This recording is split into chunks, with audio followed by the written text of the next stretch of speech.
আসসালামু আলাইকুম। আমার নাম সাফরিন তাইবা। আবৃত্তি করছি কবি কাজী নজরুল ইসলামের লিচু চোর কবিতাটি। বাবুদের তাল পুকুরে হাবুদের ডাল কুকুরে, সে কি বাস করিলে তারা, বলি থাম একটু দাঁড়া।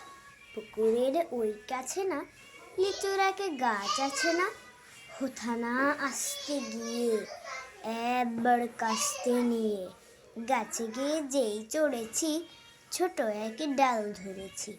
ও বাবা মরাত করে পড়েছি সরাজ জোরে, পড়বি পর মালির ঘাড়েই, সে ছিল গাছের আড়ে। বেটা ভাই বড় নচ্ছার, ধুমাধুম গোটা দুচ্চার, দিলে খুব কিলো ঘুষি, একদম জড়ছে ঠুসি। আমিও বাগিয়ে থাপড়, দেহাওয়া চাগিয়ে কাপড়, লাফিয়ে ডিঙনু দেয়াল, দেখি এক ভিটরে শেয়াল।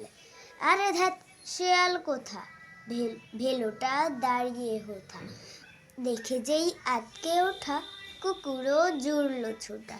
আমি কই কম্ম কাবার, কুকুরেই করবে সাবার। বাবা গো মা গো বলে পাঁচিলের ফোকল গুলে, ঢুকে গিয়ে বসদের ঘরে, যেন প্রাণ আসলো ধরে। যাব ফের কানমলি ভাই, চুরিতে আর যদি যাই, তবে মোর নামই মিছা, কুকুরের চামড়া খিচা।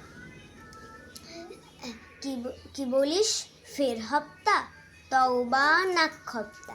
সবাইকে অনেক অনেক ধন্যবাদ। আসসালামু আলাইকুম।